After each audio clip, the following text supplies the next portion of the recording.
வணக்கம். திருவாக்கும் செய்கரமும் கைகூட்டும் செஞ்சல் பெருவாக்கம் பீடும் பெருக்கும் உருவாக்கும் ஆதலால் வானோர் மாணிமுத்தனை காதலால் கூப்புவதும் கை. சிம்ம ராசி 2025 பலன்கள். சிம்ம ராசி அப்படிங்கிறது ஒரு அற்புதமான ஒரு ராசி அப்படின்னு சொல்லலாம். ஏன்னு கேட்டிங்கன்னா, குழந்தைத்தனமானவர்கள், ரொம்ப நேர்மையானவங்க, யதார்த்தமானவங்க, வெளிப்படையானவங்க. ஸோ இந்த ராசிக்கு 2025 வருஷம் எப்படி இருக்க போகுது அப்படின்னு பார்க்குறதுக்கு முன்னாடி, இந்த 2025 தொடக்கமே ஒரு புதன்கிழமையில் தொடங்குது. இந்த புதன் வந்துட்டு சிம்மத்துக்கு ஒரு பாசிட்டிவான ஒரு பிளானட். சிம்மத்தை பொறுத்த வரைக்கும் புதன் அப்படின்னாலுமே ஒரு பாசிட்டிவான பிளானட். ஸோ அப்படிப்பட்ட புதன்கிழமையில் இந்த வருடம் அப்படிங்கிறது தொடங்குது.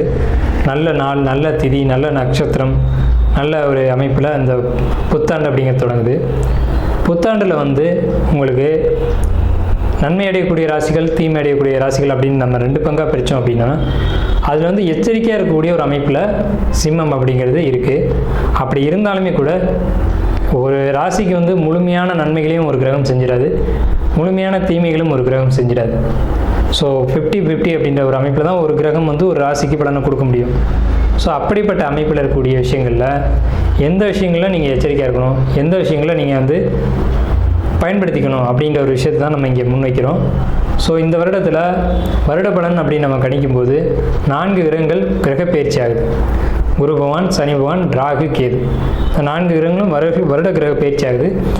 இந்த வருட கிரக பயிற்சி இந்த ராசிக்கு என்ன அமைப்பில் இருக்குது, அதனால் என்ன நன்மைகள் தீமைகள் கொடுக்க போகுது அப்படிங்கிறத நம்ம கணிக்கிறோம். இதில் சுய ஜாதகம் ஒரு பலனை சொல்லும், கோச்சார கிரகம் இந்த பலனை சொல்லும். அப்போ சுய ஜாதகம் இருக்க பலனை கோச்சாரம் இல்லை என்று மறுக்கிறதுக்கு இல்லை. இருந்தப்போவும் கோச்சாரம் ஒரு சில நன்மைகளை கூடுதலாக செய்யும் அல்லது தீமைகளை செய்யும். அதுதான் நம்ம இப்போ இங்கே பார்க்குறோம். ஸோ அந்த விதத்தில் எடுத்துக்கும்போது உங்கள் ராசிக்கு, சிம்ம ராசிக்கு ஒரு 65% 70% நன்மைகளை தான் கோச்சாரம் செய்யுது, தீமைகளை செய்யலை. ஸோ உங்கள் பிறப்பு ஜாதகத்தில் உங்களுக்கு பாதிப்புகள் இருந்தாலும் கூட அந்த பாதிப்புகளை நிவர்த்தி செய்யும் விதமாக தான் இந்த கோச்சாரம் இருக்குது. ஸோ இந்த பலன்கள் என்ன அப்படிங்கிறத நம்ம பார்ப்போம். சிம்ம ராசிக்கு மே 15ஆம் தேதி என்ன, 2ஆம் இடத்துல இருக்க கேது ராசிக்கு வர்றாங்க. மே 15ஆம் தேதி அன்றைக்கி பார்த்தீங்க அப்படின்னா 2ஆம் இடத்துல இதுவரைக்கும் இருந்துகிட்டு இருக்க கேது ராசிக்கு வர்றாங்க. ஸோ இதனால் என்னன்னு கேட்டிங்கன்னா, 2ஆம் இடம் அப்படிங்கிறது தன வரவு ஸ்தானம். இது வரைக்கும் தன வரவில் தடை ஏற்படுத்தி இருந்தக்கூடிய கேது விளைகிறார். அதாவது ராசிக்கு வந்துடுறாங்க. ராசிக்கு கேது வந்துட்டால் முடிவுகளில் ஒரு தெளிவுகள் இருக்கும். எதை சிந்திச்சு செய்வீங்க, ஒரு நல்ல முடிவாக இருக்கும். பிறருடைய ஒரு பாராட்டுதலுக்குரிய விஷயத்தை நீங்கள் செய்வீங்க. ஏன்னா கேது ஞான மோட்சக்காரகன்னு பேர்.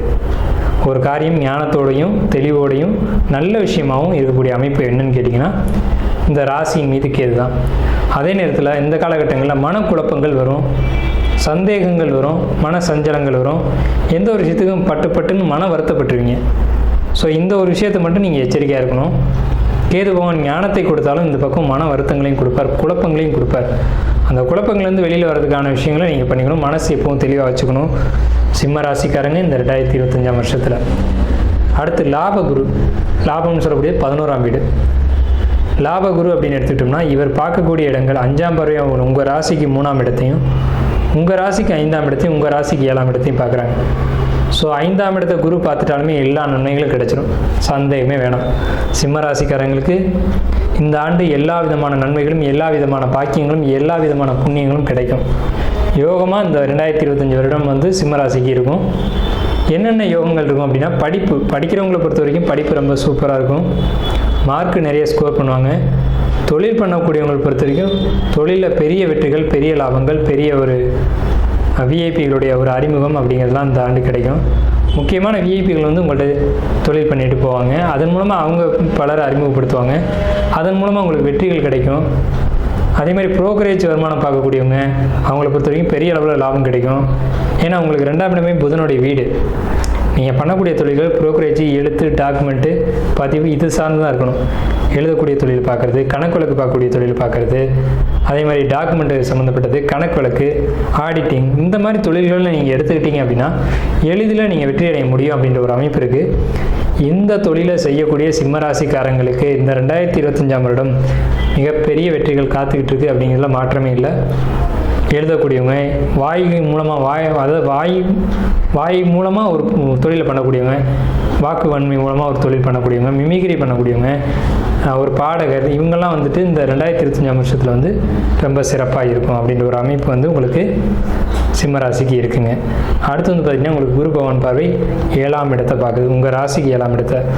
ஸோ இந்த 7ஆம் இட குரு பார்வை அப்படிங்கிறது திருமணம் ஆகாதவங்களுக்கு திருமணம், கூட்டு தொழிலில் ஒரு வெற்றி, புதிய கூட்டு தொழில் தொடங்குறது, அவங்க மூலமாக லாபம் கிடைக்கிறது, நல்ல கூட்டாளிகள் கிடைக்கிறது, நல்ல நண்பர்கள் கிடைக்கிறது, நல்ல ஆலோசனைகள் கிடைக்கிறது, இதன் மூலம் வாழ்க்கையில் வெற்றி அடைகிறது. இந்த அமைப்புகளை சிம்ம ராசிக்கு 2025 வருடம் சுட்டி காட்டுது அப்படின்ற ஒரு அமைப்பு இருக்குது.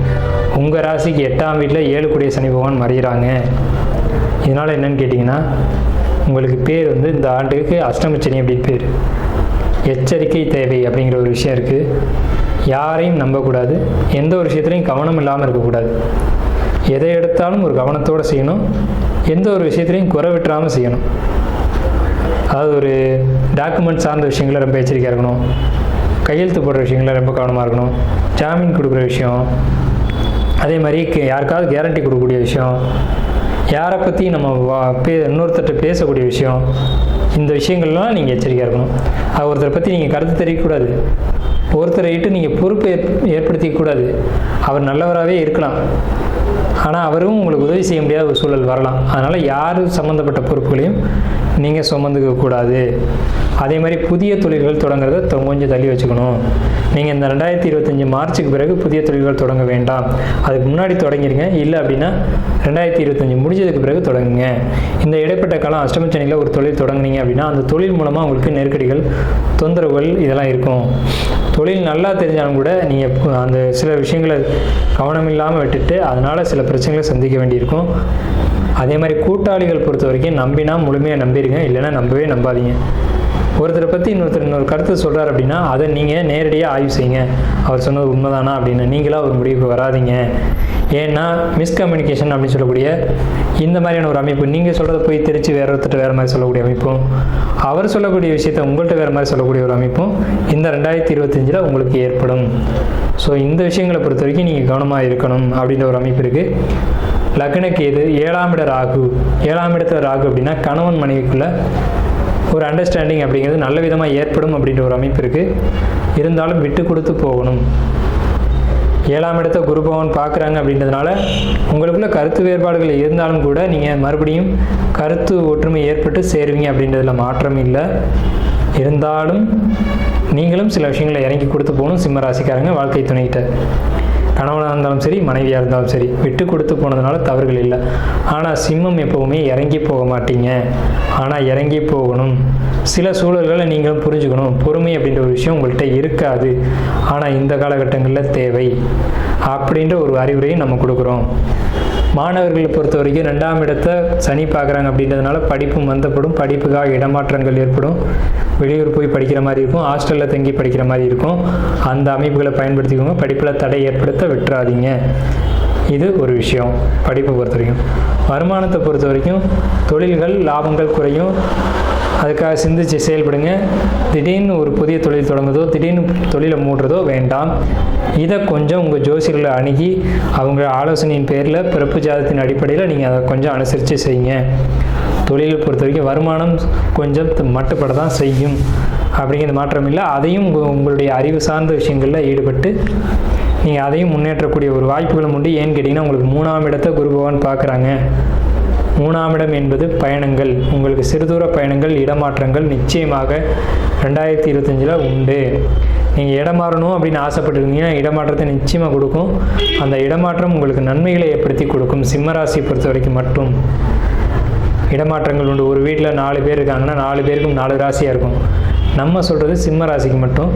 பர்டிகுலராக உங்களுடைய பிறப்பு ஜாதகம், அந்த 4 பேருடைய பிறப்பு ஜாதகம், இதெல்லாம் ரொம்ப ஆய்வு பண்ணி தான் இந்த முடிவு வரணும். ஆனால் இடமாற்றங்கள் கொடுக்க போகிறது உறுதி. இடமாற்றங்கள் மூலமாக நன்மைகள் அழைப்போகிறது அப்படிங்கிறது உறுதி. இந்த இடத்த பொறுத்த வரைக்கும் கவனமாக இருக்க வேண்டிய இடத்த நம்ம சொல்லியிருக்கோம். வருமானத்தை பற்றி நம்ம சொல்லியிருக்கோம். எந்த துறைகளில் வருமானம் அப்படின்னு கேட்டிங்கன்னா கலைத்துறைகள், எழுத்துத்துறைகள், வாக்கு வன்மை சார்ந்த துறைகள், இதெல்லாம் வெற்றியை கொடுக்கும் அப்படின்ற ஒரு விஷயம் இருக்குது. கலைத்துறையில் ஈடுபடக்கூடியவங்களுக்கு வெற்றி இருக்குது. மாணவர்களை பொறுத்த வரைக்கும் நல்ல மார்க் ஸ்கோர் பண்ணுவீங்க. தொழில்கள் பொறுத்த வரைக்கும் கொஞ்சம் நீங்கள் கவனமாக இருக்கணும் அப்படின்ற ஒரு அமைப்பு இருக்குது. புதிய வீடு வாங்கணும் அப்படின்னு நினச்சிங்கன்னா வாங்குங்க. டாக்குமெண்ட்லாம் கரெக்டாக இருக்கான்னு செக் பண்ணிக்கோங்க. அதே மாதிரி டாக்குமெண்ட்டில் எதுவும் பிரச்சனைகள் இருந்தால் அதை சரி பண்ணிவிட்டு வாங்குங்க. அது இல்லாமல் வாங்க வேண்டாம். ஆனால் உங்களுக்கு இந்த 2025 வருஷத்தில் புதிய வீடுகள், சொந்த வீடு அப்படிங்கிறது நிச்சயமாக அமையும். கடனாளியாக யாராவது இருந்தீங்க அப்படின்னா கடன் அடையும். கடன் அடையிறதுக்காக சொத்தை இழக்க வேண்டியது நேரிடும். அந்த ப்ராப்பர்ட்டி விற்று தான் நீங்கள் கடன் அடைக்கக்கூடிய ஒரு அமைப்பு அப்படிங்கிறது வரும். ஆனால் உங்களுக்கு கடன்லேருந்து ஒரு நிம்மதி அப்படிங்கிறது உறுதியாக கிடைக்கும். ஏன்னா உங்களுக்கு 7ஆம் வீட்டை குரு பகவான் பார்க்குறாங்க.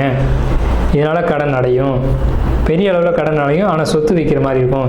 ஏன்னா 7ஆம் வீட்டுக்கு ராகு பகவான் வராங்க.